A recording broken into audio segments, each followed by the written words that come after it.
Then Samuel took a flask of olive oil and poured it on Saul's head and kissed him, saying, "Has not the Lord anointed you ruler over his inheritance?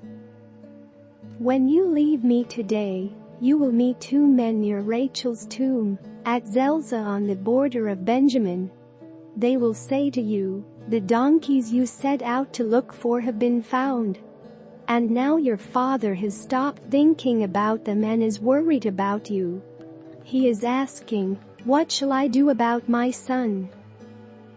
Then you will go on from there until you reach the great tree of Tabor.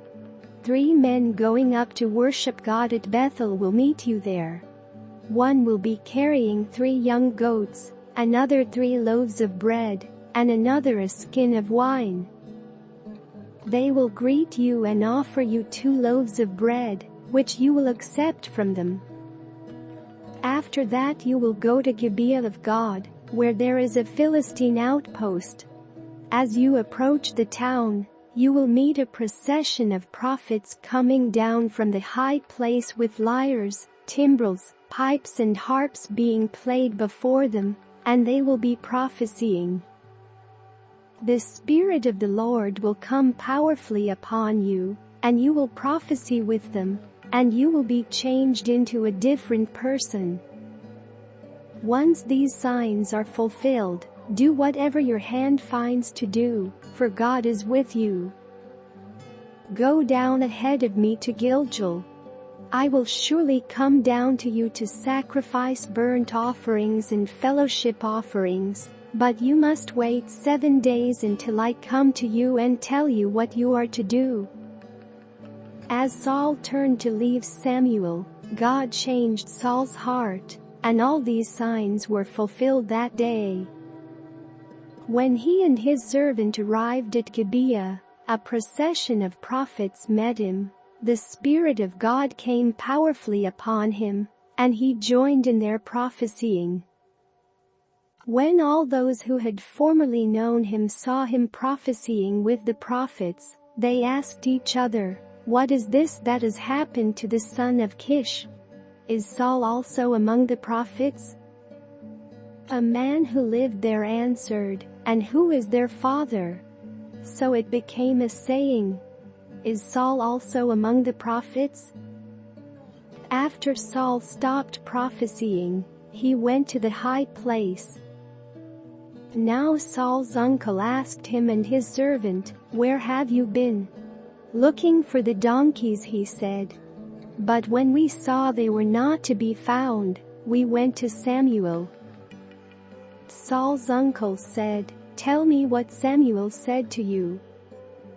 Saul replied, "He assured us that the donkeys had been found."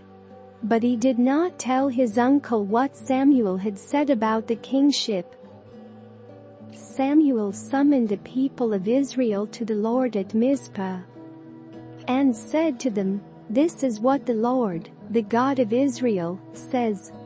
I brought Israel up out of Egypt, and I delivered you from the power of Egypt and all the kingdoms that oppressed you. But you have now rejected your God, who saves you out of all your disasters and calamities.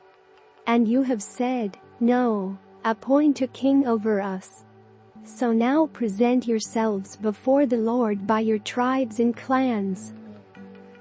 When Samuel had all Israel come forward by tribes, the tribe of Benjamin was taken by lot. Then he brought forward the tribe of Benjamin, clan by clan, and Matri's clan was taken. Finally Saul son of Kish was taken. But when they looked for him, he was not to be found. So they inquired further of the Lord, "Has the man come here yet?" And the Lord said, "Yes, he has hidden himself among the supplies." Thereupon brought him out, and as he stood among the people he was a head taller than any of the others. Samuel said to all the people, "Do you see the man the Lord has chosen? There is no one like him among all the people." Then the people shouted, "Long live the king!" Samuel explained to the people the rights and duties of kingship. He wrote them down on a scroll and deposited it before the Lord. Then Samuel dismissed the people to go to their own homes. Saul also went to his home in Gibeah, accompanied by valiant men whose hearts God had touched. But some scoundrels said, "How can this fellow save us?"